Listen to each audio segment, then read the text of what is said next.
Good evening, everyone, and welcome to Tuesday Night Luke Live Online. I'm Father James DeLucio, back in the library of the Paulist Fathers Rectory here in New York City. And tonight's pericope is Luke chapter 13, verses 10 to 17. And away we go. Jesus was teaching in a synagogue on the Sabbath. There was a woman there who for 18 years had been crippled by a spirit. She was bent over, completely incapable of standing erect.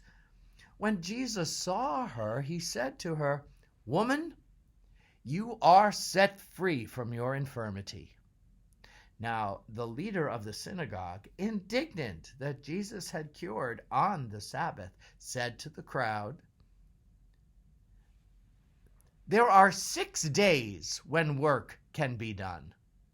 Come on those days to be cured, not on the Sabbath day." The Lord said to him in reply, "Hypocrites, does not each one of you on the Sabbath day untie your ox and ass from the manger and lead them out for watering? This daughter of Abraham, whom Satan has bound for 18 years, ought she not to be set free on the Sabbath from her infirmity?" When they heard this, Jesus' adversaries were humiliated, and the whole crowd rejoiced at the splendid deeds done by him. The Gospel of the Lord. Well, we have spoken many times now on what made religious leaders upset that Jesus was curing on the Sabbath. You need to be able to articulate this now for yourselves, because we've had a number of healing stories on the Sabbath, and I've explained it so thoroughly and so well. So put it in the comments, please. But if, in fact, you have forgotten, remember this, please. Remember this. It's not that they were unhappy that someone was restored to health. They're human beings like us. Of course they would appreciate someone being restored to health.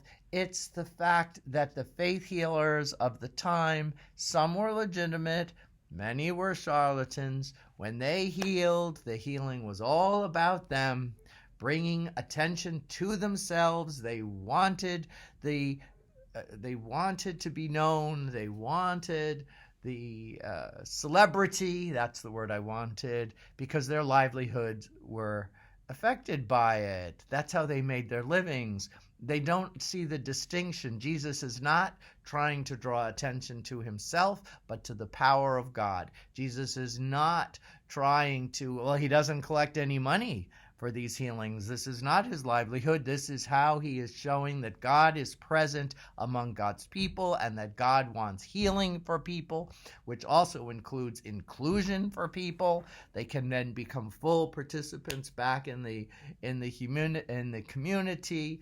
And so they don't understand. They don't understand how his healing is very different from the celebrity healers and the quacks and stuff, because they knew that the Sabbath is always about focus on God and God alone.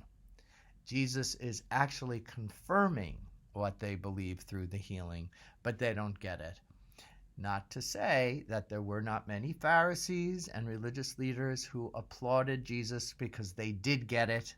We, of course, are told the story to understand how the conflict of those particular ones against Jesus began to build and build and build. And this was one of the major misunderstandings. But we know, as it will come to a head, it's when it all became political, and certain groups of the religious leaders were fearful that Jesus was going to try and reform the Judaism of his day, which we've also mentioned many times, how Judaism itself reformed itself and moved beyond the animal sacrifices. And one even has to think, if the temple had survived through all the epochs, it seems to me, in light of faith and growth and the way the Spirit guides people of faith, I doubt very much that animal sacrifices would still be part of the Jewish faith. But for all intents and purposes, it's not in the Jewish faith anymore either. Neither Reform or Conservative or Reconstructionist or Orthodox, for that matter. So, let's see the conflict for what it is in its time and place. And now you know how to describe this, why some of the religious leaders were upset with Jesus curing on the Sabbath. God bless you all. Have a wonderful week. Join me Friday for Young at Heart, where I will conclude the fascinating story from the Arabian Nights about the talking bird, the singing tree, and the golden water. Thanks for joining me, everybody. Have a good night and a wonderful week. And happy birthday, Catherine.